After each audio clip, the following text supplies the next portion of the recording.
Hey everyone, welcome to another episode of Food, Wine, and Whiskey in Your Own Backyard. I am Rob, and Carter here as always. Well, Yes, not always, sir. but most of the time. Most of the time, Most yeah. of the time.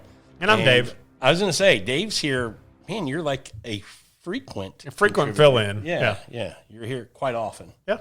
Yeah. It's always fun to be part of this. Got to have the pretty face here. Yeah. You know, And the radio voice. And the radio voice.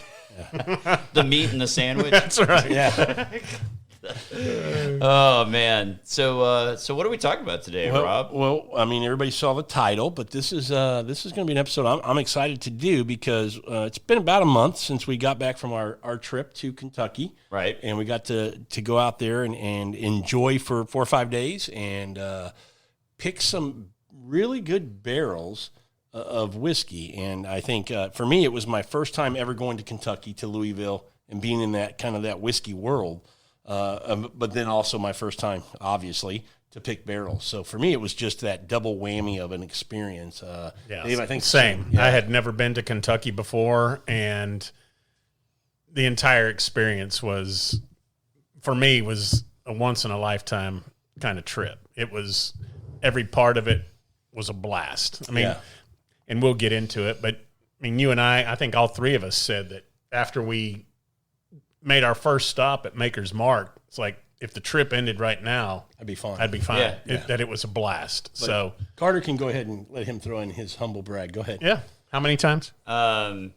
This is my third time going to Kentucky for barrel picks. That's what she said. Oh, Bastard. yeah.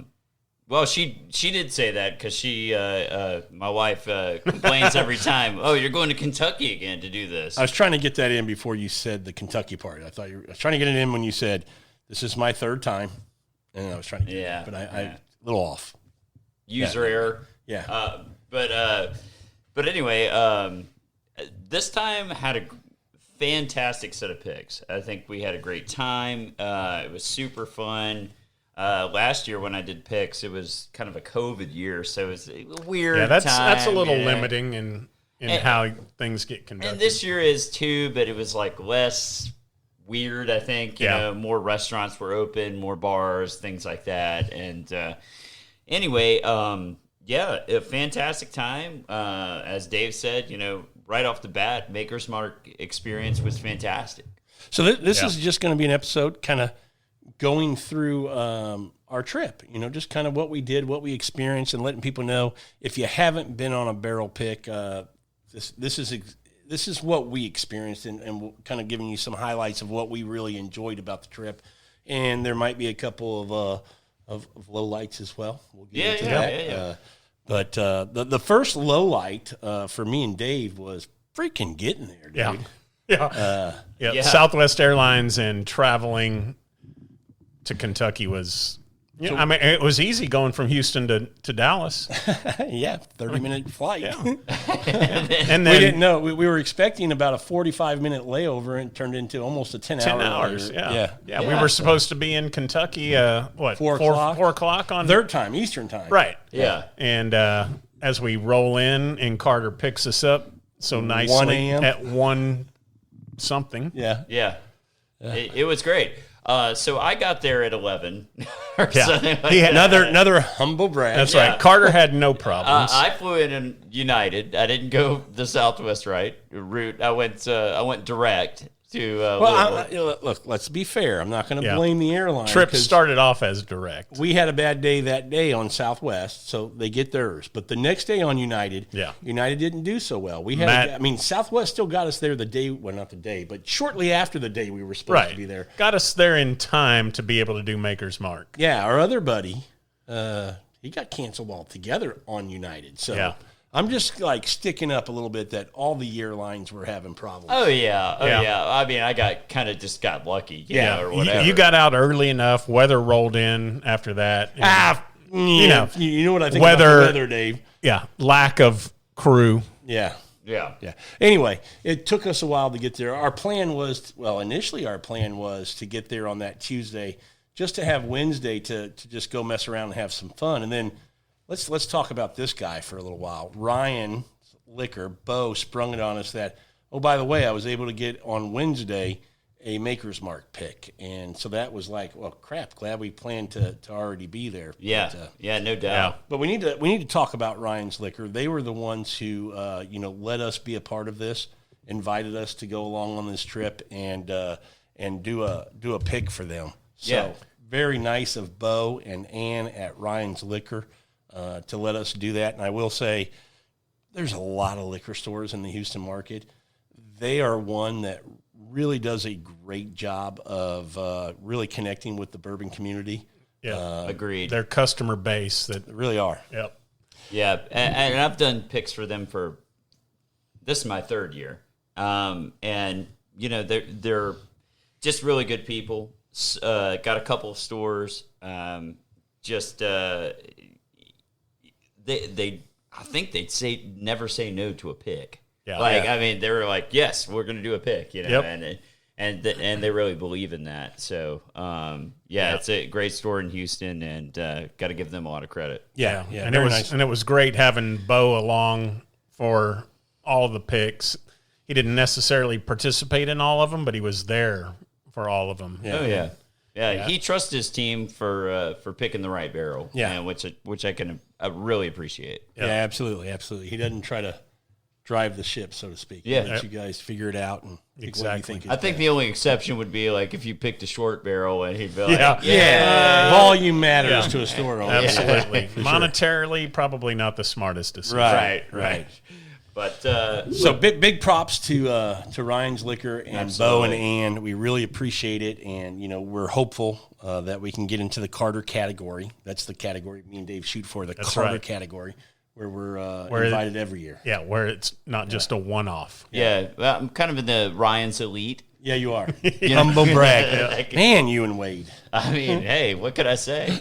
Who was also along for the pick. Yes, he was. Wade's great. We really enjoy Wade. A lot of fun. Had a good time with him. Yeah. That'll be part of the conversation when we talk about how he screwed up the Four Roses pick. Yeah, I mean, we'll get there in a minute. It's okay. Yeah, I like you guys' shirt, by the way. I like your shorts. Well, they're not on anymore. Just kidding. Yeah. Pretty funny because when we bought these shirts, we said we're just going to never have to wear them at the same time. Yeah, and I think the first chance we get, we wear them at the same Well, time. I mean, full transparency, we did an episode prior to this one where we had on the Wild Turkey guy, Rare Bird 101, David Jennings. And I thought, man, if we're going to record a show with him, I got to represent Wild Turkey a little bit. And so I threw it on for that reason. So I think that's probably some inspiration for our comparison pours that we have in front of us right now. We've got a I guess current day, though, I mean, the packaging has changed recently on the 101. Still a modern pick. A modern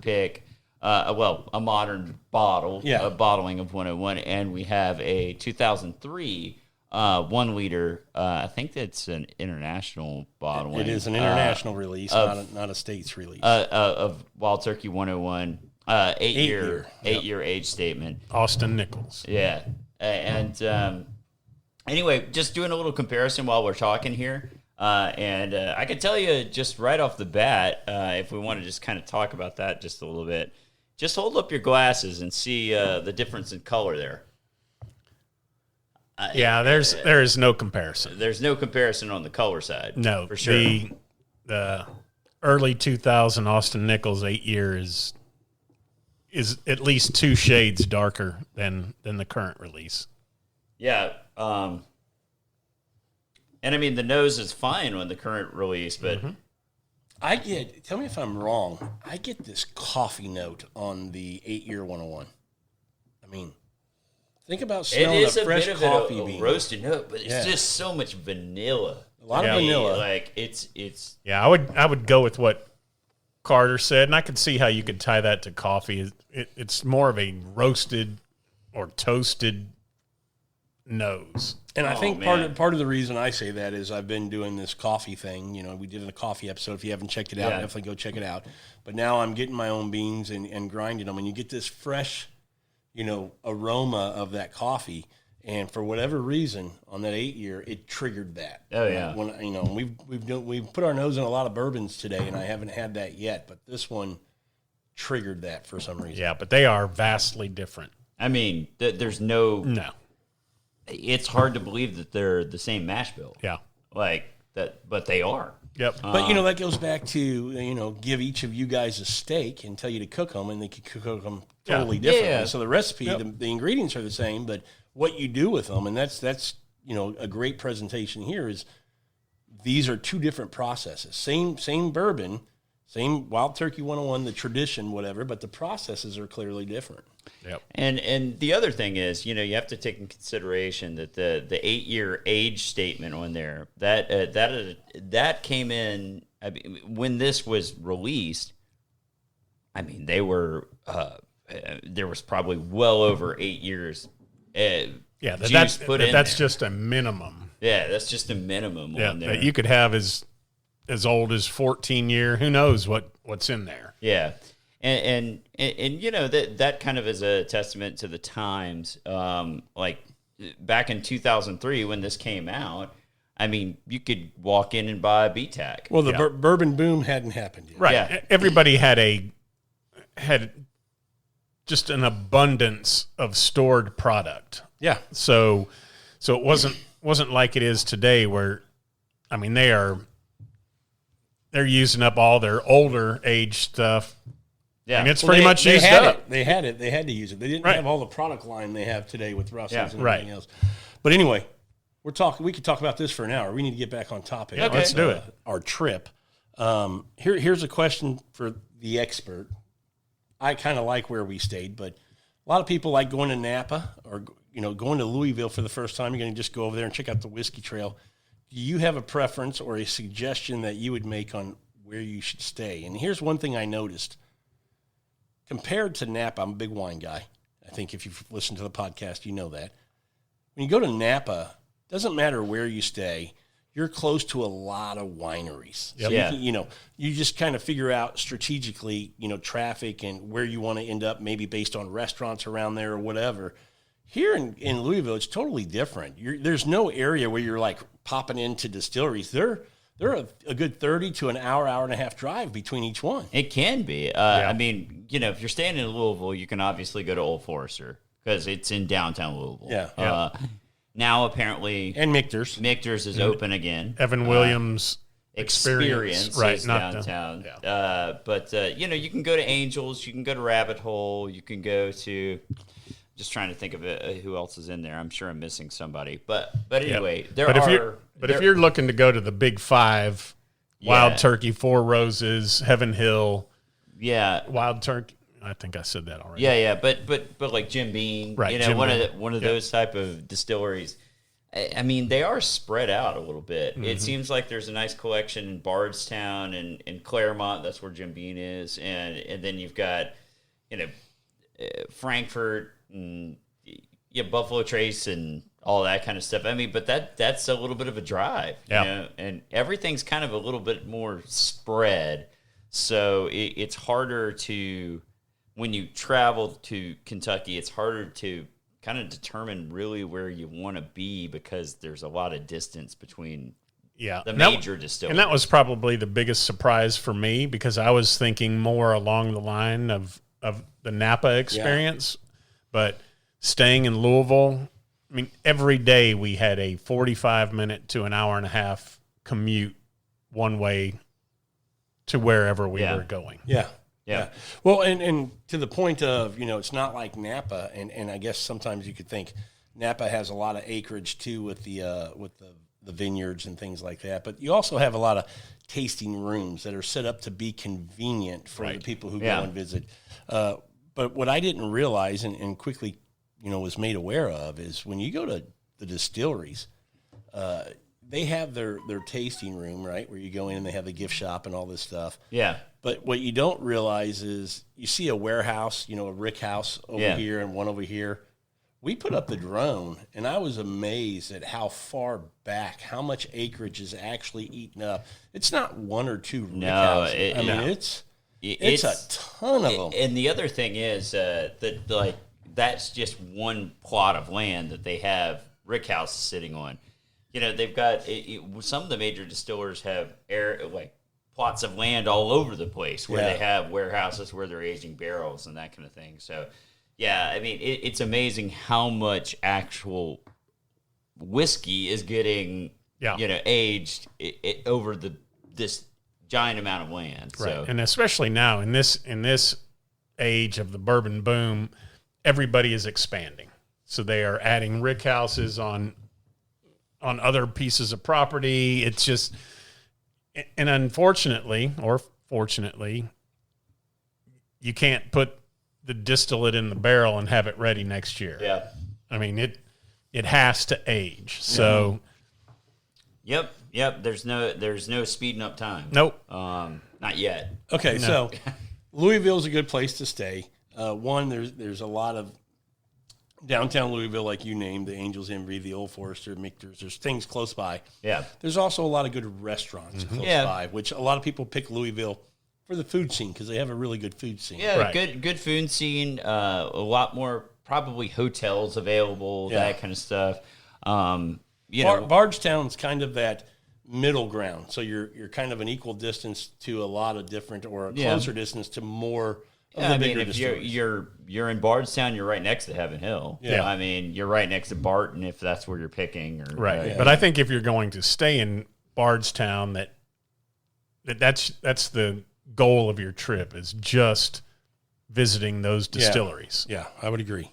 So, But I would think people like us who are kind of enthusiasts, I was disappointed we couldn't go to Michter's. One of the reasons I was so happy to stay in downtown Louisville was to, hit up Old Forester and hope they were putting out something, that day. Yep. And to go to Michter's and be able to do that, that pick that you can do and put your own label fill on your there. own bottle. Yeah. Yep. And unfortunately, we were there at a time where they were closed, and unfortunately, Old Forester didn't have anything really good on their standard stuff was out there, but nothing special was being released the day we went. So. And then also, I think at their bar or whatever that was there, I don't know if we just didn't time it right or whatever, or if they were closed because of COVID, but we didn't ever get to go in there either. Right. So, and I know that they offer some things sometimes, I don't know, but yeah, I was really hoping to get a Michter's 10 rye and a Michter's 10 bourbon and all these kind of things so I could flip them really quickly. For max profits. Yeah, max profits. Yeah. I mean, we do call you the Dolphin. Okay. And I am totally kidding, by the way. Yeah. Yeah. I want to touch on two things, and you guys can kind of tag along if you want to. If not, no big deal. But two places that I absolutely enjoyed going while we were in Louisville. One was the Silver Dollar Whiskey Bar and Restaurant. The owner there. Yep. Had a great time there. Guy, the gentleman there who owns it, and forgive me, I'm not remembering his name, but we recorded an episode with him that we'll release. Larry, thank you. We'll release that episode here coming up. But that place was fantastic, and I would say, if you're going to Louisville and you have time in the evening, that's a place you should hit. It's a really cool environment. Great outside seating if it's the right time of year to sit outside. Really good food. I mean, they didn't have something that we wanted, which was the chicken livers. But next time, that shows you how popular they are. They were out of them. So the second place I want to mention, that if you're in town and you want to do something in the evening, Hell or High Water Speakeasy. Oh, that was excellent. That was one of the best experiences of the trip. One of the best. I mean, you talk about a cool, down in the basement, got to walk through a bookcase in this little room just to get in. I mean, really cool place. But there was something, the place itself stood out as being fantastic, but there was something else about that place that really made it very memorable, I think, for all of us, which was their picks. Thank you. Yep. Yeah, they had we all had something different that night, but a couple of us had a Russell's Reserve pick that Hell or High Water did, and it was great. Yeah, it was fantastic. And then I think we had a Knob Creek pick as well, a 15-year 6-month. Yep, 15-year 6-month Knob Creek pick. One of the best I've had. I mean, unbelievable. That's going to be a special occasion open bottle for me. I opened it up and sent a sample to ADHD whiskey. Okay. Oh, okay, good for you. Yeah. And I'm not sure if bars here in I'm not sure if I'll bars. take a pour of yours then tonight. Yeah, since it's open. Since it's open already. That's right. But I mean, I don't share anything good either. Nah. Hey, first time for everything. Yeah. But yeah, I think that Hell or High Water was just really cool. Yeah. I mean, it took you back to a 1920s Yes. feel. Yes. I mean, the waitresses are kind of dressed in period Yeah, theme. Yeah, kinda, period appropriate kind of dress. Right. And yeah. I mean, just kind of what you would think, low light, Prohibition, prohibition, style, everybody you know. trying to hide in a corner, not be seen. Yeah. And it was really cool. I like the little buzzer thing that you had Yeah. there. You could call your waitress. That was super cool. Yeah. I really like that place. I like the cocktails. The vibe was really neat.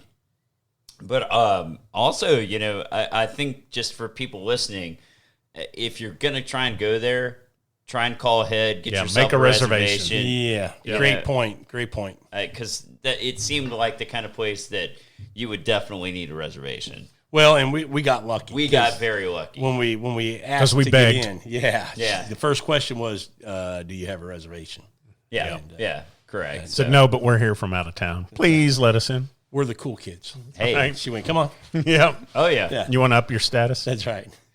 But yeah, that Knob Creek pick. Oh my gosh. Yeah. It was like one of the best that I've had. Yeah, it's outstanding. And I'm not sure if bars in Houston that do their own picks sell the bottles to the. No, they're not allowed Okay, to. that's what I thought. Yeah, it's But a in Kentucky, Kentucky, thing. you're allowed to. So in Kentucky, at Hell or High Water, they're for sale. Their bottle picks are for sale. And here's the other thing.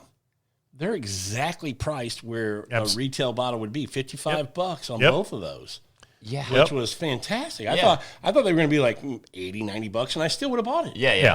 But it Same. wasn't. It was $55 what you pay for, a Yeah. regular. Yeah, but considering that I don't even really recall what we paid. Somewhere around $12 a pour for a 2-ounce pour, and we got the whole bottle. Yep. For $60 after. Yeah. Yeah. I mean that out was the door. Yeah, out the door. Pretty awesome. Yeah, Pretty awesome. That Was was there, from the guy who's been, so many times, where's some other, that guy did that.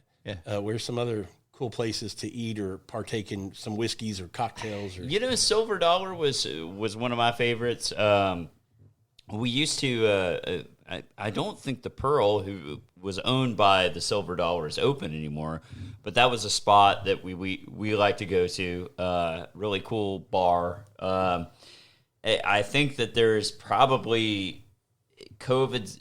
Unfortunately, I think COVID's done like kind of a number on Louisville as far as. But I would say this. I mean, there's only so many nights in the week that we were there.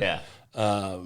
But there was when we drove down, and I can't remember what that street was, but where Silver Dollar is, down that strip there were They had looked a few to be things, for a sure. lot of cool places with some outside seating right there on the front, and Yeah, because the same thing when we drove by the Nulu district, it was pretty hopping when we drove by it. Yeah. So there's definitely some things going on. I just haven't had an opportunity. I've only been once. So I know some other guys in our group went to Copper and Kings, the brandy place, and apparently they have a really nice rooftop type bar restaurant and that kind of thing. Yeah. So that would be something that next time we're there, I'd definitely like to give it a try. And getting out of Louisville, we went to a great place in Lexington where we hooked up with Perry from This Is My Bourbon podcast and Chad from It's Bourbon Night. Yeah. You guys remember the name of that place? I don't. No. Okay, I was hoping one of you guys would help me out. You don't remember? No, but I'm going to find out real fast. Okay. It was like something with a G, wasn't it?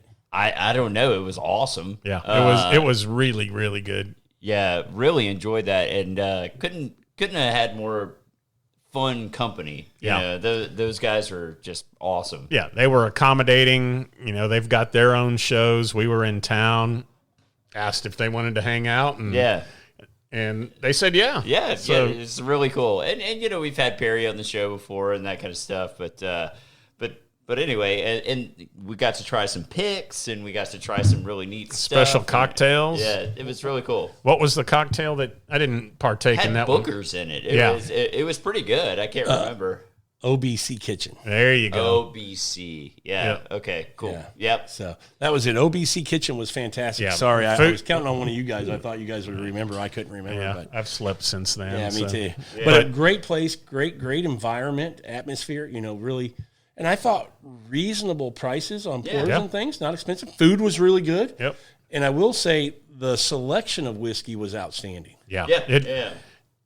It was incredible, really. And when I say selection, not just what they offered as what they could get their hands on, they had some great picks. Yeah, They had and- a lot of picks. And when we were there, I think they had somewhere around 200 picks, Yeah, something like that. and that's just their own Yeah.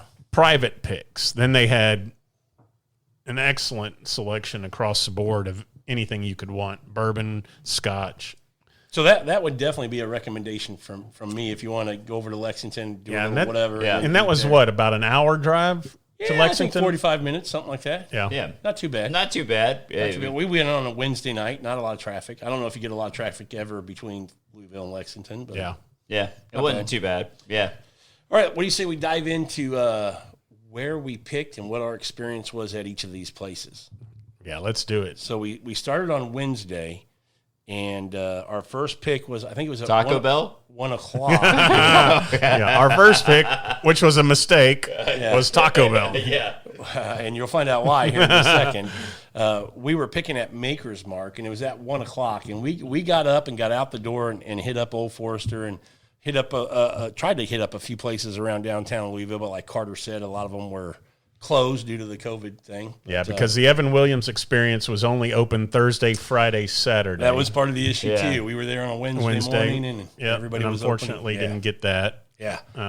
And Michter's was closed, but I see that it's open. It has opened since. Because Mark was just over there a couple weeks ago and got a bottle. Yeah, did the barrel fill? Yeah. The bottle fill. I I think should the say. HBS guys did the same. they? They were over there. Yeah. But So we missed it by 2 weeks. We missed it by 2 weeks.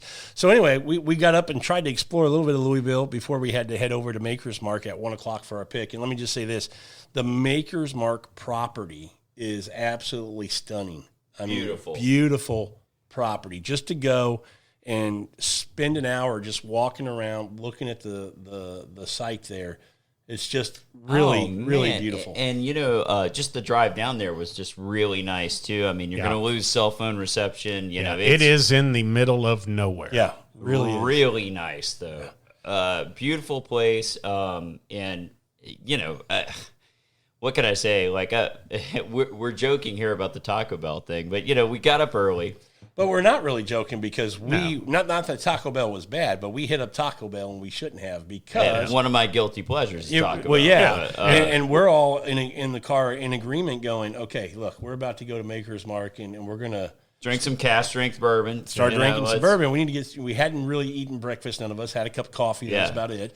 And said we need to get some substance in our system a little bit. Yes. So we were driving through Bardstown, saw a Taco Bell, and said, we'll load up on a little Taco Yeah, Bell. and we did, and we were like, all right, we're ready to go. We're ready to start tasting stuff. Because you had never done, Carter, you had never done a Maker's Mark pick I've done a before. Maker's Mark pick, but never at the distillery. well, that's what I mean. And Only with a rep. only with a rep in Yep. Houston. So anyway, we get there, and the first thing that they do is take us down to this like kitchen area. Well, it wasn't even that. It was a dining hall. It was like a Yeah, it was dining hall. really nice Private dining. cabin or I think it's a dining hall if you're doing the tour and you can stop in at the restaurant, but this was a private room on the back of that. Yeah, and because when we sat down, and it looked so nice, big table. I thought everybody that's sitting- where we were going to do our That's tasting. what I thought. I Me thought, too. okay, we're going to taste here. This is cool. Yeah, and the first thing he says is, well, you're going to be tasting through a bunch of barrel-proof whiskeys, so we like to feed you beforehand. And the three of us look at each other like, oh, Don't What? be Hell. quitters. oh, Don't be hell. quitters. What did we Oh. just do? And they bring out, all this awesome food. Three-course meal. And the thing was that, they're like, yeah, we grow a lot of this stuff on the property and all this kind of stuff. And I'm just like forcing myself to eat, but it's really good food. I mean, Yeah. fantastic, Yeah, but from like- the salad to the dessert, it was just, Amazing. But like Rob said, we're not quitters. So No. we had a huge salad, We may not have finished everything, Yeah. but we at least dove in. a large brisket Yeah. plate with homemade mashed potatoes, succotash, homemade mashed potatoes. So the tip here is if you're picking at Maker's Mark, if it's one of your don't first stop picks, at Taco Bell. Yeah, don't stop anywhere. Yeah, you're gonna get fed. You're gonna get fed. Food. You're gonna be fine. I mean, I think that overall experience was really fantastic. The guy who was our host, Woody, nice guy, knew the product well, and honestly, one of the better experiences we had. Absolutely. There. Well, Woody was he's a younger guy, probably in his late 20s, probably. Yeah. And I looked at that guy going, I could see you being here 30 years. Absolutely. Oh, yeah, I mean, he was, and that was what was so refreshing because he lived and breathed Maker's Mark. Yep. Mm-hmm. Not just, hey, this is my job, I'm going to put on a good face, but he believed in what Maker's Mark is doing. The entire experience, which makes it that much better for all of us that are visiting. So absolutely. And what I liked was they fed us well, but then he took us on a little tour around the property to kind of walk that off, let us settle a little bit. Yep. And then we went into this area where they actually put some sticks of dynamite and blew out side of the side of the hill or mountain or whatever. Small mountain, hill. Yeah. Yeah. And then created this kind of cave type atmosphere in there where they don't have to put any kind of coolers on because it's just, like I said, in the side of this cave. It's just like Napa, where it's like Napa. A naturally 55 to 60 degrees in there. So and walking through there was really cool. And then you look to your left and this big glass wall that was into this room that looked like a chemistry type lab or something. Yeah. They had all these beakers out and things, and we're like, that's where we're doing our tasting. Yeah. So we were in kind of the cave, but in this little private glassed in area. And I'm not sure how long. I think that's fairly new. Yeah. That portion of it where you do those tastings, and it was really cool. really cool. Very cool. And one of the things that stood out to me was as we sat around our table, depending on how you were seated, behind you to our right was this wall, two-sided. Yeah, two walls. Of a bottle of every pick that had been made so far from the private select barrel pick program at Maker's Mark. Yeah, it's super cool. And I was Very cool. I thought to myself, well, where's my old bottle? I want to just take it home. Because I ran out of that one. Yeah. Yep. But it was just very great experience. I'd say the only negative part that I could say is that gift shop was kind of overpriced. Yeah. Not kind of. No, it was the worst part of sorry, Maker's Mark. The worst part of your experience is you're very proud of your product in the gift shop. I mean, a T-shirt costing $50. Yeah. Come on. Yeah. Yep. Too much. I would have liked to have bought something to represent, but $40 for a ball cap. I mean, you guys are just too proud. Yeah. Agreed, but overall, I'd say it was a fantastic experience. Absolutely. The property's beautiful, and it is. Oh, I would absolutely do it again. Extremely well manicured. The architecture of the masonry that's done there. Oh man, where they stack the stone with no mortar. It's incredible. Yeah. I mean, and to your point, a lot of the warehouses and just the buildings on that property, they've been there for so long. I mean, they've been maintained and they look really nice, Yep. But you get to see a bit of history there, which is really cool. Yeah. And they have a lot of cool things, outside, like the old wagons or old signage and different things that they have strategically placed that really makes it look really cool. So, yeah. And the one thing that it's kind of interesting that none of us did, the 8 of us that were part of all these tastings, is so at the end of your tour, you go in the gift shop and they've got the bottle line there where you can dunk your own bottle in the wax. And expensive. And exactly, none of us took part in it because it was a standard bottle of Maker's Mark that you get to dip in the wax. My one question was, can I do a slam dunk bottle dip? And they said no, and I said, okay, I'm out. Yeah.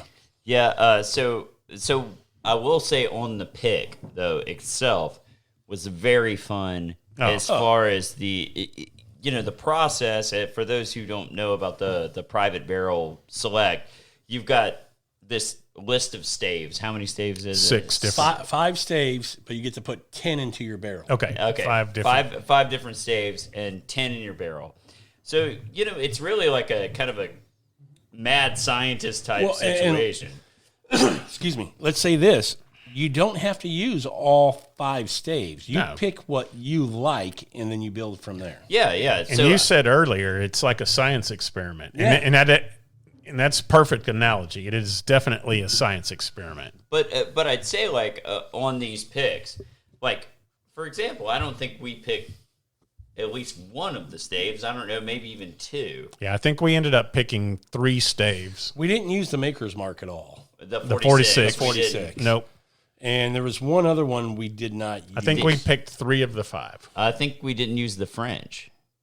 I thought we did French use the cuvee. French. Oh, no, because they had just changed that to... No, the mocha they changed. The mocha. Okay, they the mocha. changed. But they changed it to the Mondiant or... however you say that. Yeah, Mondiant. And we did pick that. Because it added a level of spice that... I think we may have picked 4 out of the 5, and we just did not pick the Maker's 46 stave. I'm going to go look and see what we picked. But I will say that you're right, Carter, that if you get a chance and you're asked to go there and pick a barrel, I don't know what the experience was picking that barrel. It's hard for me to go, how can you really pick this barrel not being on site? How did you do it as you want to change up things? How did you do that off site? So, by the way, we picked 4. 4 of the 5. That's what I thought. Okay. I said 4 of the 5. But so what they do is they actually bring all those pure, like what we did. They had that same setup where you have the pure versions where they had all 10 staves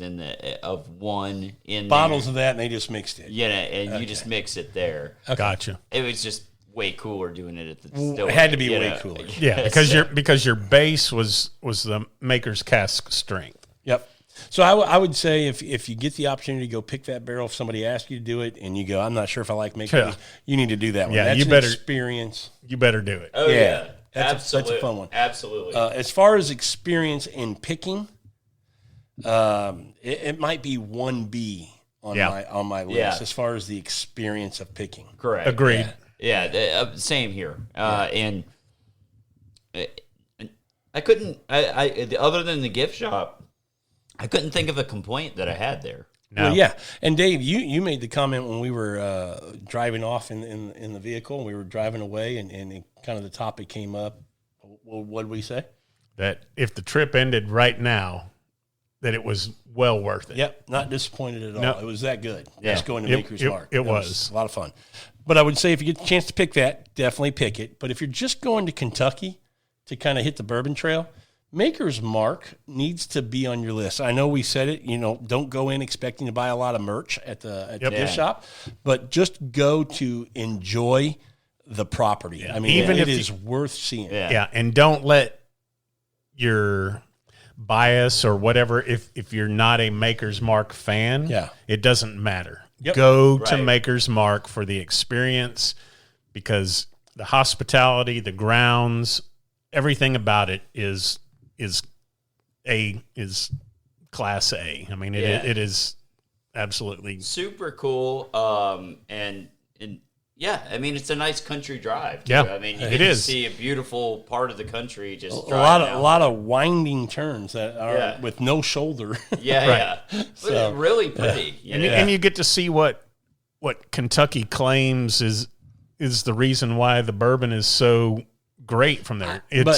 Is the roads are blasted out through limestone hills.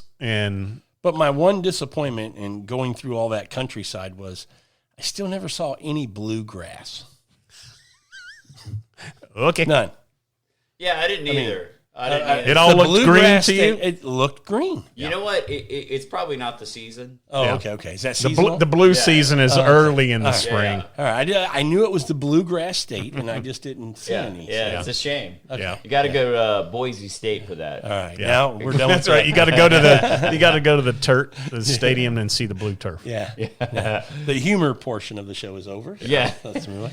So we went home, we went to bed, and got up the next morning, and then we hit up. You guys remember what was next? Four Roses. Four Roses. And we're talking. And when Rob said get up the next morning, our barrel pick appointment was at 9 a.m. at Four Roses, which again was an hour drive for us from Louisville. And you want to be there early. Yep. So that's an early start, and like Rob said earlier, they rolled out all 10 recipes for us. Yeah. So 10 different barrels, and you're all at cask strength, barrel proof at 9 a.m. in the morning. And people who are Four Roses, geeks, if you will, are going, okay, if you had all 10 recipes, we know you had a OBSO and an OESO in there. Yep. That should be picked.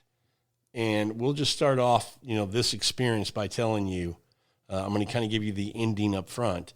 The two that we didn't like very much at all, the least of the 10, was OBSO and OESO. You guys agree with that? Yep. Those were eliminated early. In the pick. Weren't very good. No. It goes to show you that, what's thought of as being kind of this, how would you describe those typically? I mean, very sought after.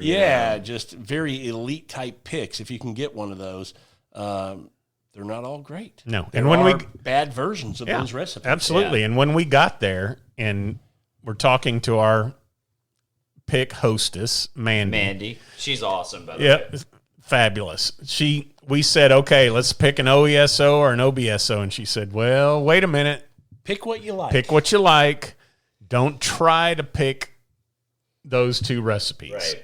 And she couldn't have been more right. We didn't. Yep, and we did not. We eliminated those two recipes early on. Well, and I also, you brought up a good point, because I think what kind of helps make something like this an experience, and we touched on it a little bit with Woody, he helped make that experience what it was. Mm-hmm. Right.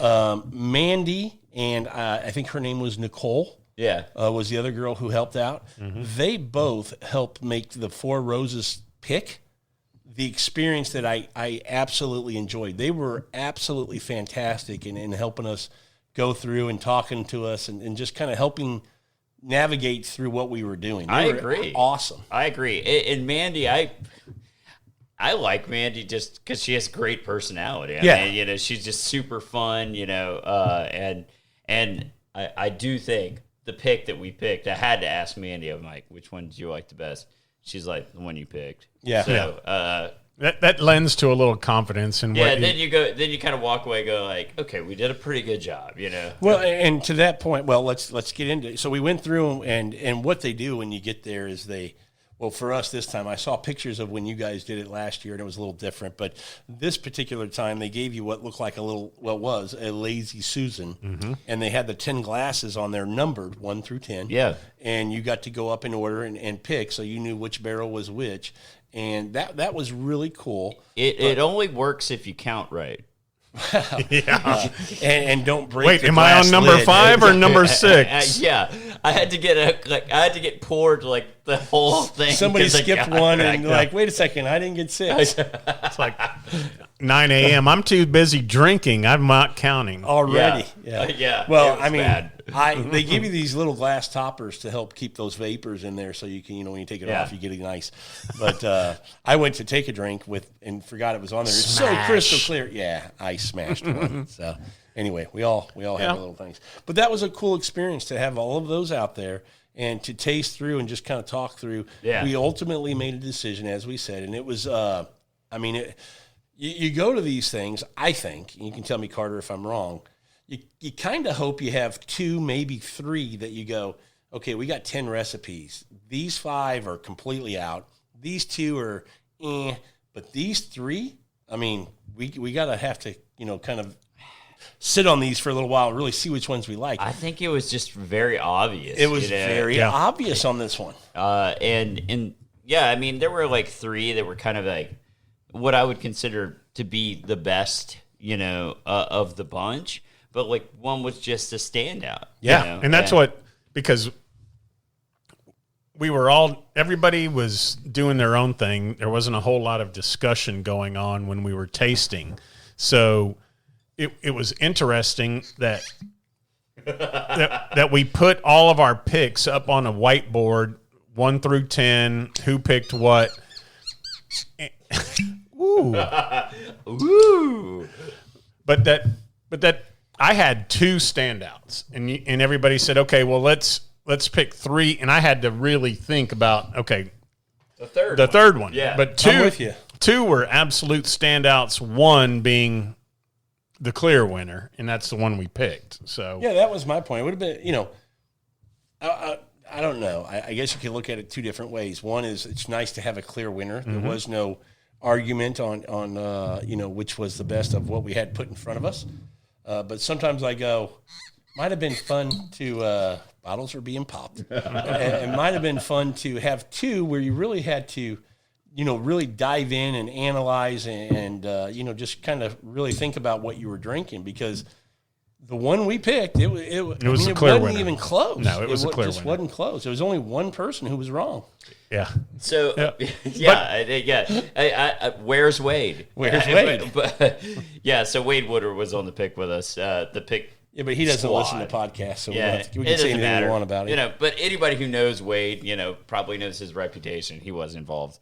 What I'll say is, on the previous year that I went and picked for Ryan's, there was a little bit more debate, because we had one that was kind of the standout for everybody. But let's start by saying you didn't have all 10 recipes. We did not. I think we had 9. Oh, you had 9. I thought it was 8. Okay, 9.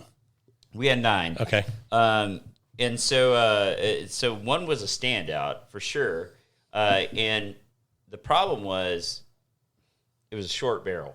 So it was only going to yield 40 bottles or 50 bottles or something like that. And that's just not a good business decision for the store. Unless they're going to sell for $300 a bottle. Yeah, and nobody wants to do that, Yeah. So that was kind of, that decision was made for us, and then we went with our second choice, which I absolutely loved, and both of them were very close, but I just liked this other one. It was an OBSF, but it was a short barrel, and it was just something special about it. Yeah.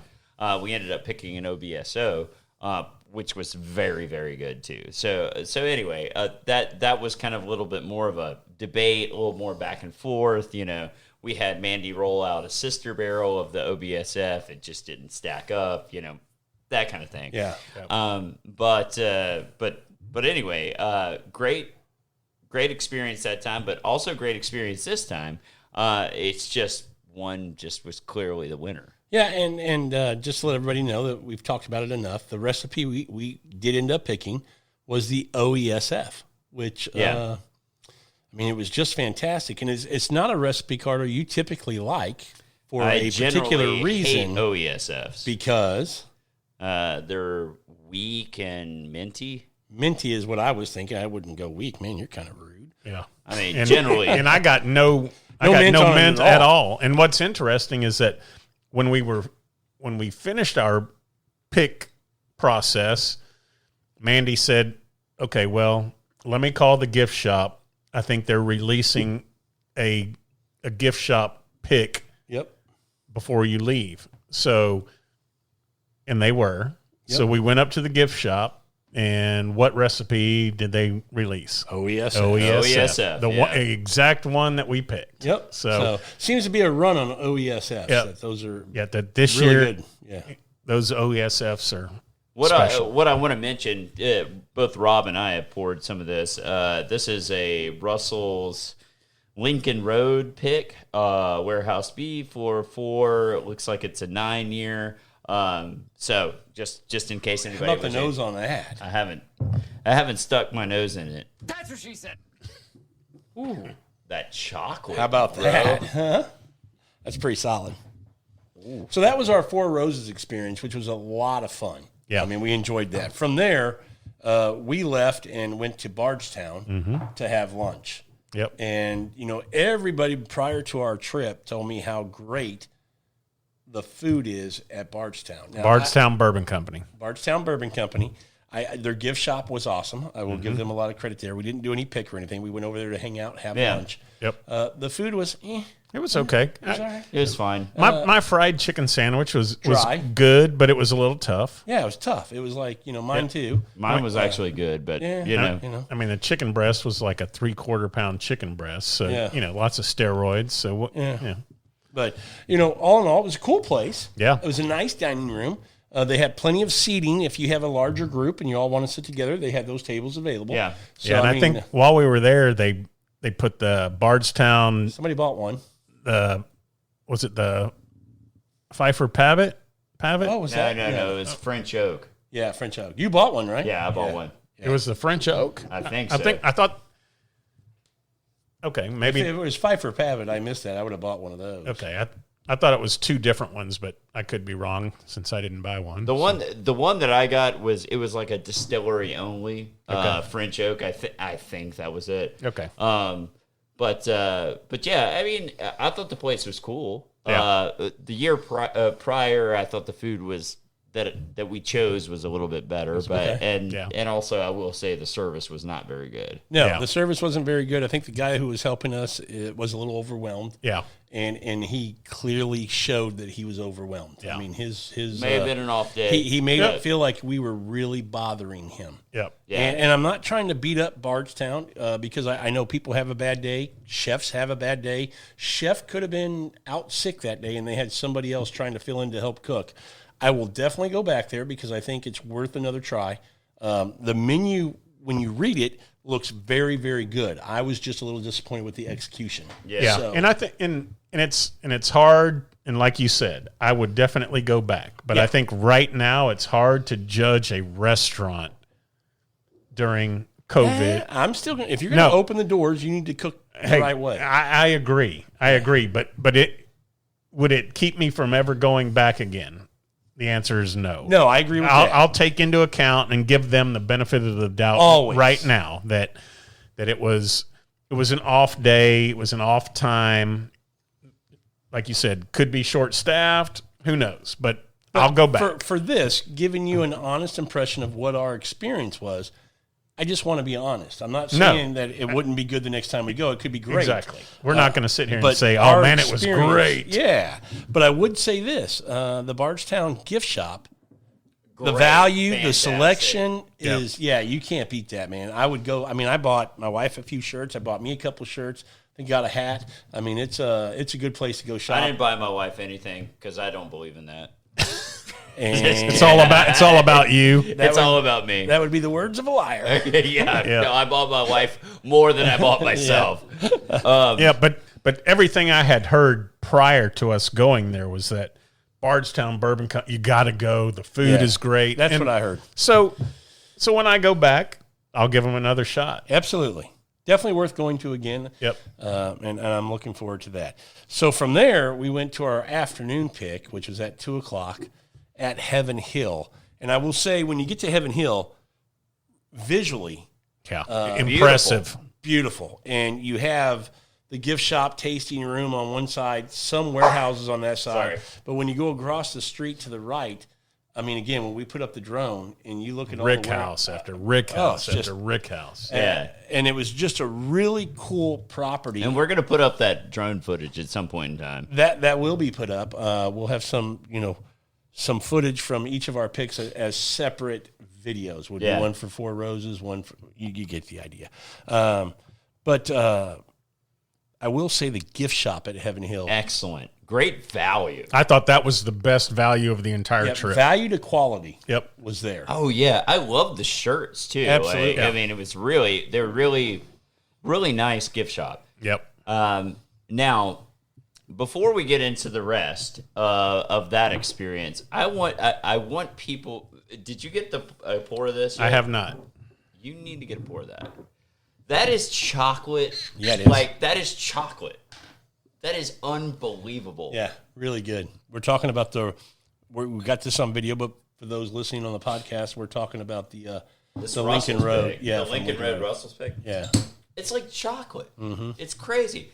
And do you when you take get a nosing of this dusty turkey, doesn't it smell like like rum raisins or something like that. I mean, Just finished my dusty turkey. So. oh my gosh.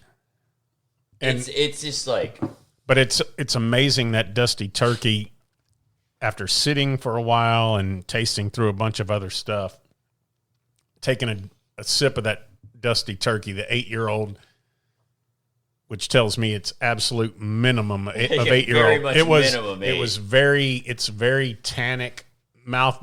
I mean, there's a whole lot of oak wood expression in that yeah, dusty turkey. big wood. Yeah. A huge wood. I couldn't help myself. That's just way too. That's just way too. That doesn't even deserve a button push.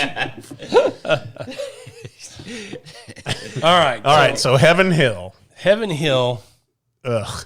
was a disappointment. It was. Somebody, trivia time, tell me the name of the rep who helped us with our pick. No clue. Unfortunately, nobody could tell you that because he didn't even introduce himself. It was god awful. It was awful. So- and everywhere we had been, we were a group of 8, and everywhere we had been, they took us in, no problem. Yep. I mean, Extremely accommodating. even one distillery, haven't gotten there yet, was like, "Oh, we were expecting 4, you guys are 8, no problem. Yep. we can make an adjustment We'll here." make Yeah. it work. Yeah. So go ahead. So we get to Heaven Hill.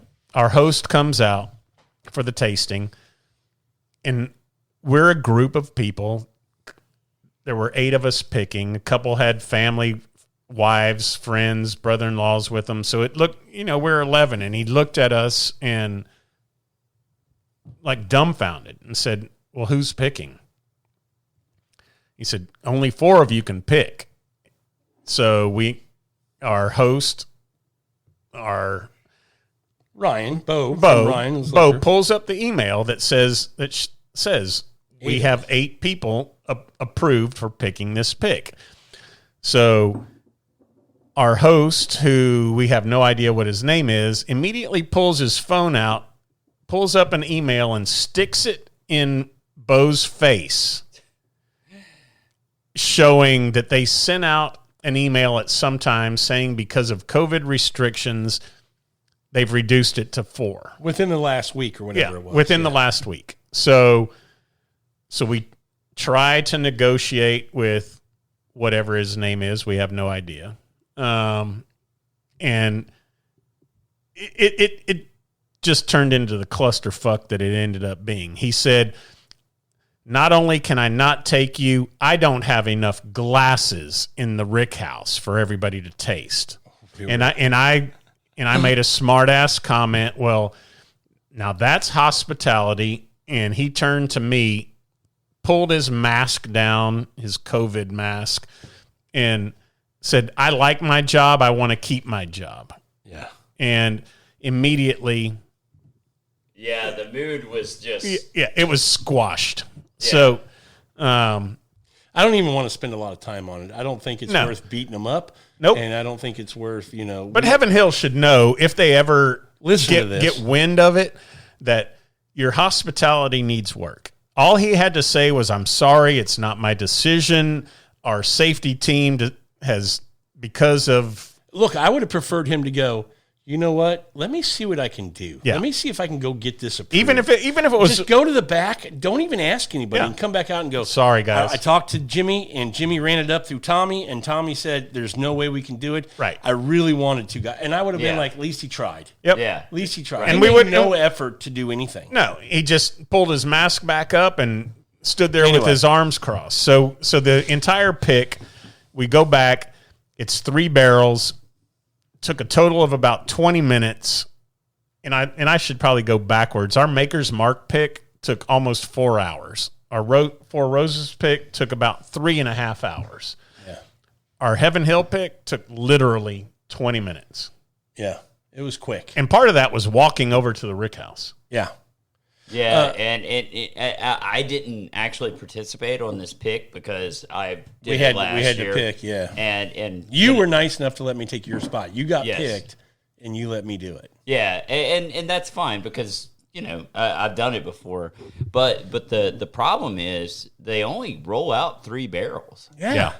I mean, 3 barrels. That's nothing Well, compared to the rest of the distilleries. Yeah, when you talk about Four Roses, you get 10. You talk about Maker's Potentially Mark, get 10. You can do 100 different combinations of what you want to Oh, make. and the guy at Maker's Mark would have probably sat there all afternoon. Absolutely. Yeah, Well, and to your point on Four Roses, you get at least 6 or 7. Yeah. So I don't want to beat up on Heaven Hill. I like Heaven Hill. I like their product. It's just going there for the experience. Not my favorite. If we're doing a Heaven Hill pick next year, I'd be happy to say, guys, go ahead and do it. I'll opt out. I'll meet you at the next spot. I'm gonna go buy some more gear at the gift shop. It's a great place to go shop. But after that, you deal with the people in the pick and all that. Yeah, because that was another disappointment, is that was part of my goal in going to Heaven Hill. I wanted to get a bottle of William Heaven Hill. I wanted to get a couple grenades. I wanted to get... It's a great point, Dave. Get some stuff that you couldn't and can't get outside of the distillery. Right. And when we did the tasting, when we were done, he pulled out his sheet and said, okay, this is what's available in the gift shop. Parker's Heritage, Orange Curacao, a couple other things but none of the stuff. Elijah Craig Barrel Proof. Right. But to Carter's point, the year previous that you guys went, you got a Old Fitz. Yep. Yeah. You've got a Grenades. William Heaven Hill. Yeah. I mean, you got all this stuff they let you buy, and this year, nothing. I mean, I would have been happy if they said you can have 2 grenades each. Right. And we didn't get anything that was really unique. Another thing that I thought was kind of like tacky was, they were like counting just the people who went on the pick to buy a barrel, to buy a bottle, and an I'm like, allocated bottle. So you're telling me these other people who were supposed to be on the pick can't do the pick, and they also can't buy bottles? Yeah, like, give me a break. Yeah. So it's like, we know you've got it in stock. Yeah, all you've got to do is you got everything in stock. All you got to do is pull it out. But anyway, yeah. So moving on.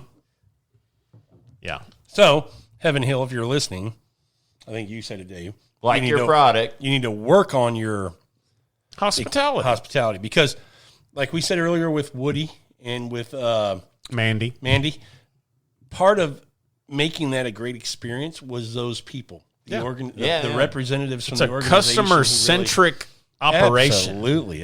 And if you don't want to do a barrel pick program, then don't do it. Yeah. So before we jump off Heaven Hill, I want to let everybody know we did pick a barrel, and we had the option to pick before we knew what they were. Well, let me just say it this way. We picked an 11-year that was 129.8, and this is the first year. I don't think we're one of the first groups, I think, this year to do an Elijah Craig barrel proof pick. Used to be that was then proofed down to 94. Right. And that was the pick. But now it's going to be barrel proof. So we got an 11-year, 129.8 is what we picked. Yep. Our choices for the 3 barrels was an 8-year, which was like 132, a 10-year at 134, and then our 11-year at 129.8. Yep. The 8-year was actually better than that 10-year. The 10-year was just, we kind of nixed it right away. That was one of those that was like, nope. And it's another, kind of illustration of the highest proof doesn't always mean the best bourbon. Because the rep was telling us the proof, and one of our buddies was like, I don't know, I like that one because it's 133. Right. And don't just judge it on the proof. Take it for, everything that it represents. And I think we made the right choice. I think as far as product, Heaven Hill, this is a really good bourbon. I'm really excited for this to come in. Yep. And I know you didn't get to taste it, Carter, but when you get a chance to taste trust you. I think you're going to like it. I think it would have probably been better if I was there. Probably. Well, I would have enjoyed the experience better if you were there. Yeah, most definitely. Other than dipshit, whatever his name. Yeah. Nobody knows his name. I didn't even need him in there. He No. could have just walked away. There's your barrels, and he could have left. Right. Him being there, I mean, I was just steamed. Yeah, I didn't even. It made it worse. Yeah, he was like, "You want to, take out a bung or put in a bung back in the hole?" And I was like, I don't want to do it. And there was no enthusiasm about it. It's like, dude, you don't like your job. Anyway, it's obvious. Well, the other thing is, I mean, if you think about this, like every one of these distilleries, we were picking a barrel, right? What did that barrel cost the store? Shit. 12, 15 grand? Anywhere from 8 to 12 grand. 10, ish, Right. 10, Yeah. 12 grand. Yeah. I mean, that's a pretty large purchase, and it just to not give you any kind of customer service. It's not I'm there. buying It's- 4 T-shirts in the gift shop type Yeah. of. Yeah, no, you're buying a significant amount of merchandise here. So anyway, moving on. Yeah. What's that? What did we do after that? So that was the night that. No. After that, we went to because everybody else went up to French Lick. Oh No, that was No, after that was Buffalo Friday. Trace. That was Friday. Yeah. After that, we just went back and we went out that night to the Speakeasy.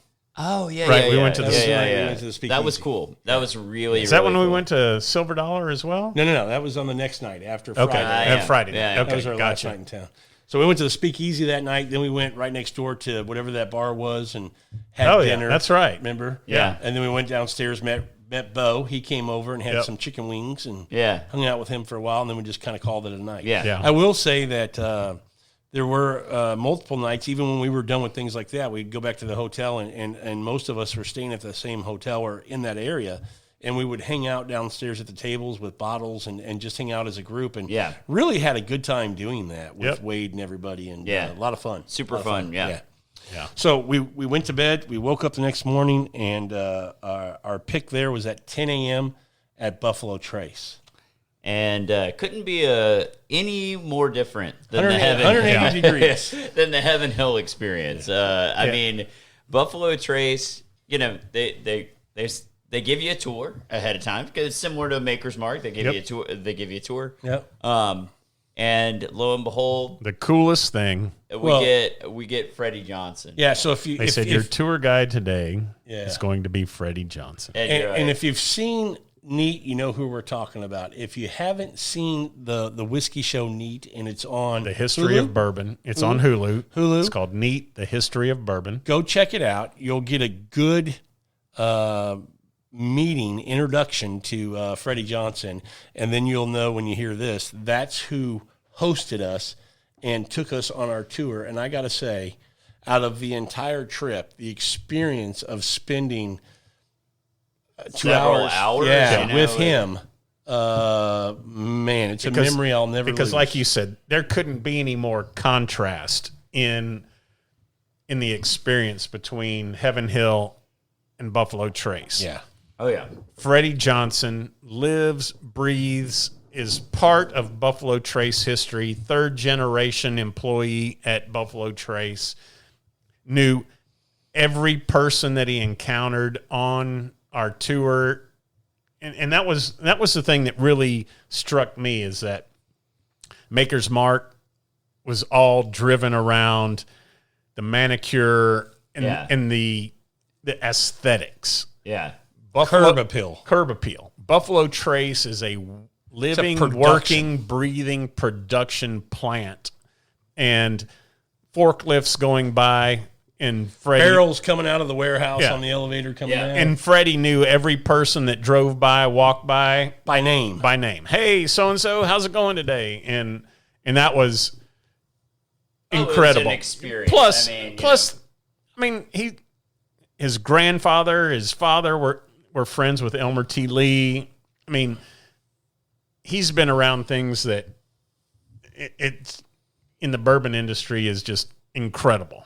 yeah. Yeah, That and he's nothing an but engi- time could. Yeah, he's an engineer by trade. He actually had a career first, and then retired. And his dad got him in to come over and kind of be that ambassador, if you will. Yeah. And boy, does he do it well. Yeah. I mean, he's so that good at that it. was just Yeah. next level. You can't help but buy in to Buffalo Trace. Oh, absolutely. I mean, So- and I'm not going to lie. When we were walking around and we're with Freddie, and I'm looking at all these other groups going by with their tour guide, and I'm going, "Oh, you're looking at us going, those sons of bitches got Freddie." Yeah, no doubt. And we were very lucky, and I don't know how much luck was in it, but Wade was in our group. He's very well known in the whiskey world, but to have Freddie, look, going over, I never even thought, I hope we get Freddie as a tour guide. One, I didn't know we were getting a tour. Yeah. Right. And then when they said we're getting this little tour, and the guy goes, "Oh, by the way, Freddie will be your tour guide." When he said you're getting a tour, I never thought Freddie's going to be giving us our tour. I actually had a good feeling as soon as we pulled up to that place. Because of the guy at the guy at the bar, he's like, welcome to the SEC. Well, no, first, let's set it up right. We heard him to the car in front of us because we had our window down. He goes, y'all go on in and y'all can park over there. And I go, y'all? Is he from Texas? And he said, God, no. When we pulled up, we asked him, hey, man, you from Texas? He goes, God, no. And we were like, well, we are. And he went, welcome to the SEC. and we were like, wait, we're not Longhorns. I said, I am. Yeah, and then he gave us the horns down. Yeah, horns down, and said, I think we'll compete. And he said something like, well, we'll see what Nick Saban has to say about that. I think he said, if I'm remembering right, I think I got this right. Let's see how you hold up against Arkansas.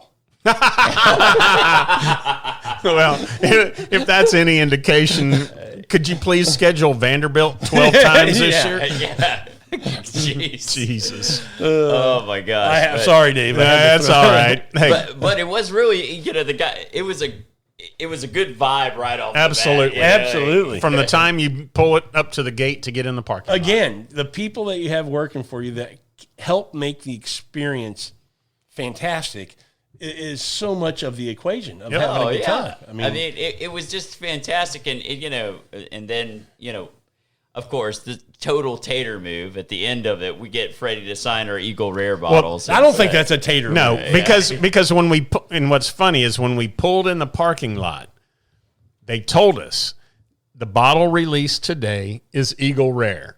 And every single one of us looked at each other and was like, I'm not buying a bottle of Eagle Rare. So then we get in, they tell us that Freddie is going to be our host, and that immediately changed everything. Well, shit. If Freddie's our host, I'm going to get Freddie to sign a bottle. Mind you, at this time, I'm wondering how the hell I'm going to put all these bottles that I've got on this trip into my bag and get it home. And tell them how you did that eventually. I checked another bag. Did you buy a Hello Kitty suitcase? No, I got some riskier. Dave and I had a fun experience at checking in when we left that day. Yeah, you're a little overweight. Oh, God. Yeah, I was 6 pounds overweight. I was 1.5, so I just took out my shaving kit, threw away the little 2-ounce things that you can't carry or anything that was more than 2 ounces, and I was good to go. Dave, on the other hand, and let's just you got room in your carry-on. Yeah, let's just qualify this by you can pack 6 bottles in your suitcase legally to take back. I got 7. I had 8. I had 8 bottles wrapped in clothes in my suitcase, and I'm having to shed weight thinking, oh, hell, what am I going to look? So shoes are coming out, Dopp kit's coming out. Rob, what kind of room you got? So I finally got it to 49.5 pounds, and off we went. Yep. And all the kids made it home safely. That's right. That's good. That's good. But I mean, at Buffalo Trace, it was just super cool. Yeah. Loved it. The grounds are awesome. There's just a lot of history there. Gift shop was great. Yep, absolutely. A lot. I mean, probably as far as selection, it had the most of what you could pick from just T-shirts, hats, hoodies.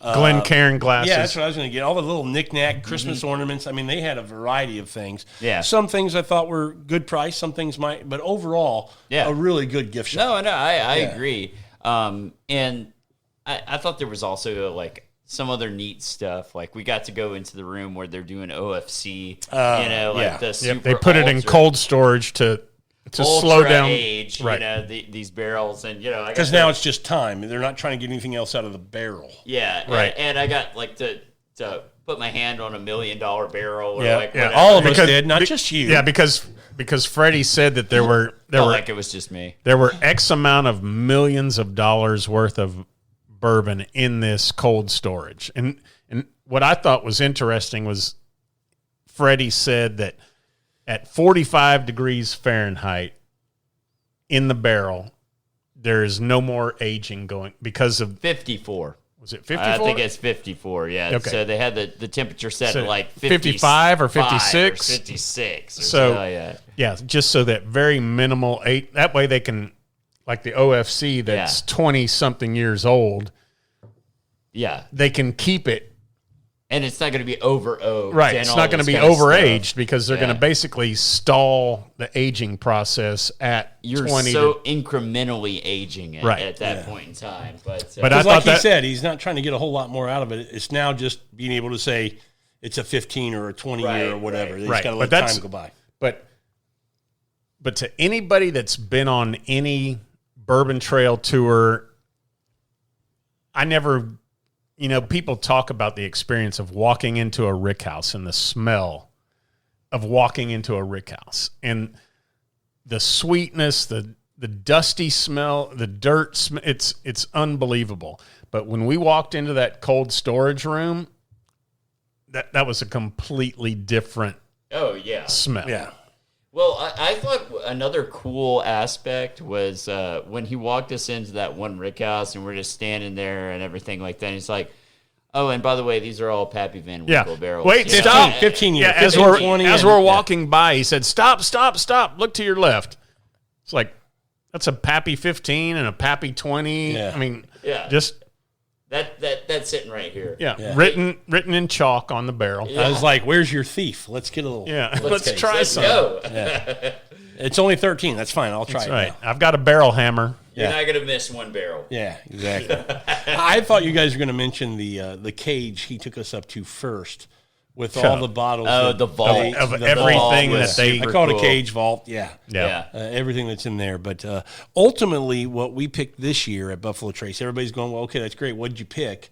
We started. This is the first time Ryan's has been to Buffalo Trace, so To do a pick, in-person pick. Yeah. So we're doing a Buffalo Trace, yeah. and we had 4 barrels rolled out. All were. Well, I take that back. 3 out of the 4 were pretty good. One I kind of pushed off right away. Yeah, didn't me like. too. Yep. A was the outlier. It was like, nope. Yep. A is done. And we narrowed it down to 2 that we liked. Ultimately picked 1. But I think Buffalo Trace picks, for whatever reason, I've consistently liked those so much better than what's standard The off the standard shelf. offering. Yeah, I Yep. agree. And what's really interesting is that when we're tasting it, it is barrel proof or barrel strength. So you're basically tasting a Weller full proof. No. That's the weeded. You're Oh, the tasting Stag- George T. Stag Jr. Stag We're Junior. doing, That's right. Sorry. Stag Junior. Stag Yeah. Junior. Yeah. So basically you're tasting Stag Junior. Yeah. And So- then so, then they proof it down to 93. So What I liked is, I asked Freddie after we got done with the pick. I was like, so did we pick the right one? He's like, oh, yeah. Yeah. That's always good. I see that you're always looking for that. Little acknowledgement. Confirmation. Yeah. confirmation, Well, self-gratification. Isn't it like the love languages, words of affirmation? Because Because after Mandy told you that, I saw your chest puff out. And then after Well, yeah. Freddie told you that, you kind of puffed your Hey, chest you know out what? a bit. I have confidence, but I like a little support Yeah, sometimes, that's right. too. Yeah, a little pat on the back. Attaboy. Yeah. Yeah. I mean, Attaboy. pat on the back, ass, whatever. Yeah, but the cool thing about Buffalo Trace and Four Roses, it's like, okay, if you taste through these and you need more, we'll go back to the barrel. You pull the thief out, Yeah. get you a little more, Absolutely. taste a little more. But what I did not expect on this trip, with 8 of us tasting, I thought there would be vast differences in opinions and palate. Everybody's palate's different, but at Buffalo Trace, at Four Roses, and at Buffalo Trace, everybody narrowed it down. There was a clear winner. There were clear winners, I'd say, like, at Buffalo Trace, there was an argument for 2 of them. right? One Which ended was- up being B and C for. We had A, B, C, and D, and B and C would. And one was, to me, a clear winner, but, like, at least there was an argument to be Right. made and all that kind of stuff. But yeah, I mean, it wasn't a hot debate. But the clear winner had most votes as its number 1. Yeah. And the number 2 had the second most votes Yeah. as number 2. So, I mean, we still had kind of a clear winner, but I get your point. It was fun to kind of have a little little dialogue comparison, back and you know, forth. like Yeah. a little something that gets you thinking. But Yeah. I think a lot of them were, I mean, just easy. That was the one, unfortunately. But then we got to try it as barrel proof, our pick. Yeah, and I which is- sure wish we could just get that. Keep Well, we it told at him, he barrel said, if proof. you want to save some money, Don't worry about going through that process of diluting it. Just proofing it bottle down. it, Yeah. and we're good. Yeah. Yeah. I would have totally taken that. Absolutely. Even if we only get 100 bottles versus 150, I'm fine with that. Yeah. Oh my gosh, that was so good. It was magical. It was excellent. And I don't even know what the proof was on it. I honestly have no idea. I think he said it was like 129 for some reason stands in my yeah, mind. I think it was like 129 or something like that. Something like that. But oh my gosh, we got to drink that, and I'm like, Yeah, but why can't we just take this home? but one of the questions that was asked while we were there that I had no clue. Somebody asked Freddie, at what proof do your tasters taste the barrels? Anybody remember? I do. It was a super low I do proof. remember. It was like 25%. 40. I thought 40. I thought it was 40. 40 was what Wade told us that he said he thinks they tasted at. Oh. And then when we got there, Freddie corrected and said, nope, we tasted at 25% alcohol. So yeah, 50 ABV, proof. 50 proof. so. Not 80, 50 proof. Interesting. Yeah, because they said that they're able to really pull out the inconsistencies in the flavor. They're looking at for that- defects, not good things, Right. but bad things. Yeah. because you may get way more flavor at barrel strength, but you're not tasting the real nuances and like you said, the defects. Yeah. Yeah. I get that. But I thought it was 40 proof, just to speak up. yeah, me too. But that's okay. Maybe Rob. And that might right. be what Wade thought it was, like 40 proof, 20% ABV. Right. Yeah. But Freddie said 25. Hey, whatever And- Freddie and it- said, I believe. Yeah. So, but 50%. But, Excellent. and you know what? I may be wrong. You might be right. But it's 40 to 50% alcohol. yeah, it's way lower than I thought. A it would lot be. lower proof. Yes. Yeah. Exactly. But man, what an experience. Yeah. What an experience. So Buffalo Trace was awesome. Had a great time there. I mean, again, other than Heaven Hill, the experience at Four Roses, Maker's Mark, and Buffalo's Trace were just fantastic. I mean, memories that I'll keep forever. I mean, just Yep. couldn't be any better. No, I'll never forget it. No. Now, Never. after the Buffalo Trace pick, we had Wade in the group were going up, and he messaged us and said, "Hey, man, I found out only 4 can pick at French Lick over in Indiana." And we chimed in pretty quick with, hey, 2.5 hour drive. Go Yeah. ahead. You guys, we'll back out, let you guys go. Yep. And We made we a got- trip over to Wild Four Turkey. Roses first, just Four to go check Roses. out the gift shop at the actual distillery. that's the actual distillery. We were able to get a T-shirt and stuff there. And we were just seeing if they had anything else out on the shelf. Yeah. But, and then from there, we went to Wild Turkey, which was a place I really wanted to go to. Yep. Because I like Wild Turkey. And what I didn't expect was we drove up, and there was a signage there in the front of the parking lot, upfront parking, that said reserved for Jimmy Russell. Yeah. And I went, well, crap, there's no car here, so he ain't here today. Yeah. And then we got out, and we walked in, and by the time we got to that front door and opened over to the There right, sits Jimmy Russell. Yeah. there sits Jimmy Just Russell. sitting there, just hanging out. And I was like a 6-year-old on Christmas morning. man. I was like, Absolutely. That was super cool. Holy cow. That Yeah. was super cool. That's actually the second time I've gotten to meet him. But Humble brag. Humble brag. But yeah, like very cool to see him in the gift Yeah. shop and all Well, not that. just see him. We got the chance to go over for about 10, 15 minutes and visit with him, which Yeah. was a lot of fun. I Yeah. mean, just to be able to say you've conversed with that guy. You had some back and forth, just chit-chatting and a little Right. bit about bourbon. I didn't want to talk too much about bourbon because to him, I'm an idiot. Right. He knows so much. Yeah, I know he's so been little. in the business for his 70 entire years. life, Yeah. you Yep. know, that kind of thing. But yeah, that was super cool. Get him to sign a bottle of Yep. 101. all I that got kind the of- 101 because that's the flagship. That's the flagship for them. Plus, it's the new bottle that I still haven't seen, other than the 1.75 I've seen I just saw it at the mothership yesterday. in the 750. Yep. Okay, I hadn't seen it yet. Spec, and that's the specs. And it's a Downtown. cool bottle with the embossed turkey on the front. Yeah, that's smaller neat. label. and he signed it in a nice gold pen, which was really Yeah, cool. that's super cool. Yeah, when I got my Russell's 13 there, I got him to sign that. Yeah, okay. Bullshit.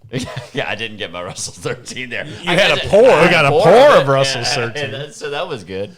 But yeah, the grounds at Wild Turkey, the gift shop was not overly impressive. I mean, it's a small gift shop. Yeah, but it was better than Four Roses. I agreed. Four Roses, Cox Creek. Yeah. Well, both of them. Yeah. Well, yeah, The other one, even the it had a T-shirt, but I found one T-shirt. Yeah. I didn't have a selection. Oh, come on now. Four Roses, at least I had. I mean, at Wild Turkey, I had a selection. I mean, this T-shirt rocks. It's comfortable. Apparently, both of y'all are wearing it. Yeah.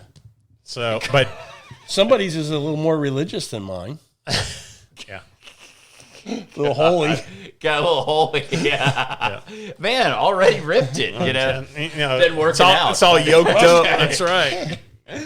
But no, that was a fun time being able to go to Four Roses and experience that. And then we already touched on, but that evening we went back, we cleaned up, we got a little rest, and then we went out and enjoyed. Had a great evening At at Silver Dollar. Silver Dollar. Yeah. Yep. That was And, super fun. And then, the next day it was kind of just, get home. Yeah, get Right. home and do this. And I'm crossing my fingers for those of you who can't see, making sure your bottles got home. Yeah. And they did. Yeah. Yeah. I do want to touch on Wade and them did go over, and Wade coordinated it, and very nice of him to do so.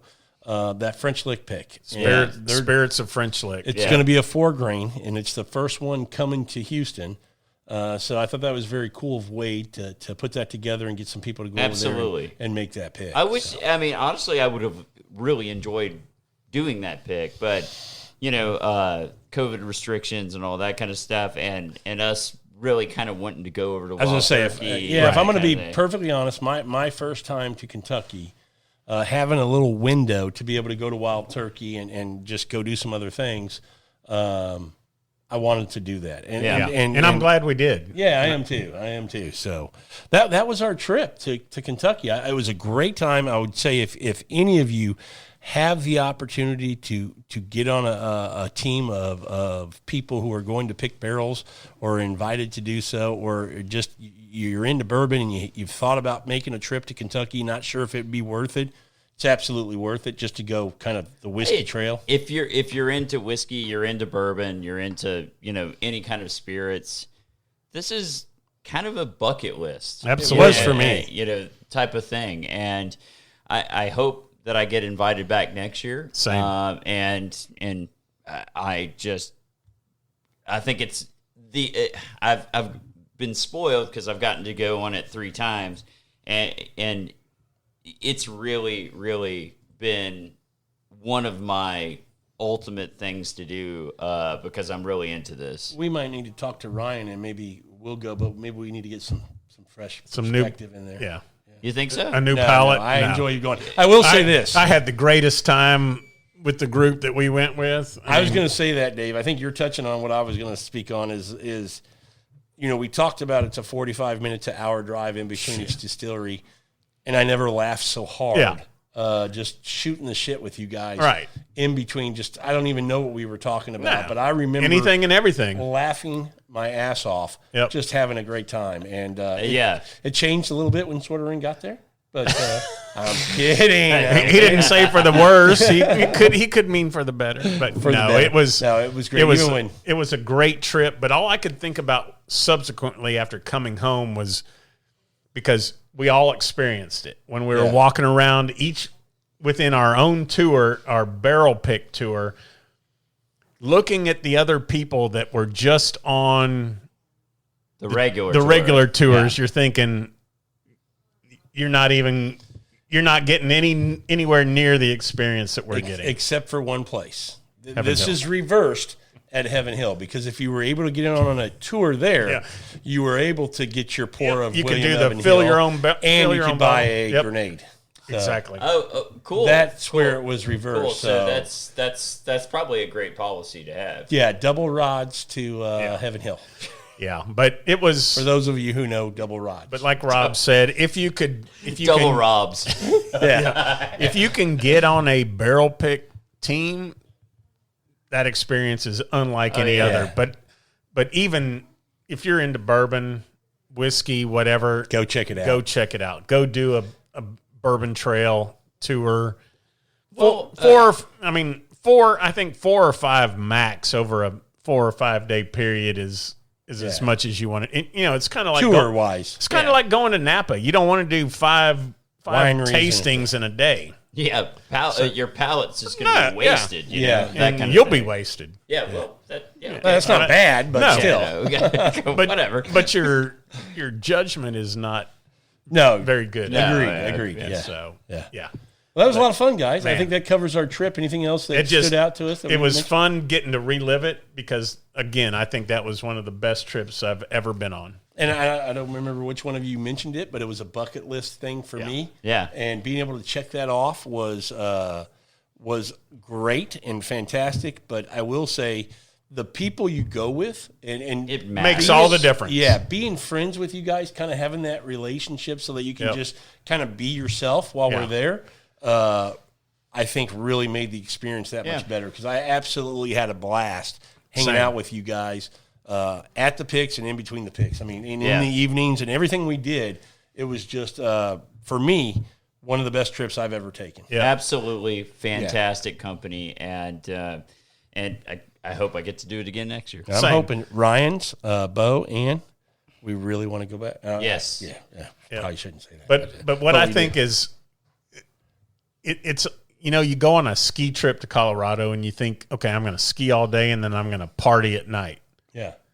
You get home from skiing and you're so wiped out that there's no way. It's like, okay, I'm going to bed. And that's what this trip was like. It's like, man, we're going to go taste during the day and then we'll stay up to all hours of the night. Go to whiskey bars. Yeah. No.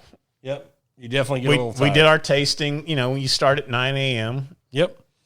Done it's all day. Yeah, done by 4 o'clock, and you're pretty much done. Time to go to bed. And part of that issue is you drink some bourbons, and then when you have like an hour and a half before you get some more bourbon, that's a problem. You kind of go going to this up, down, and then up, you got to down. come back up. Yeah. Where if it was just like back to back to back, you're like charge on. That's I'm right. fired up. Let's keep going. So it was a little bit, that perspective kind of made it a little bit more trying to keep on that higher energy kind of way. Yeah. So, Yeah, but man, what a great trip. What a great trip. I had a fantastic time. So hope you guys Thank you, Bo. enjoyed that. And that's kind of a little bit behind the scenes of our experience going over to the Kentucky area and doing some barrel picks. And like I said, I think we all agree. If you get a chance to do it, don't hesitate. Don't hesitate. Jump on board. Just do it. Yep. Yeah. All right. Well, thanks everybody for listening to that episode of Food, Wine, and Whiskey in Your Own Backyard. And until our next episode, enjoy your next pour. Stay thirsty.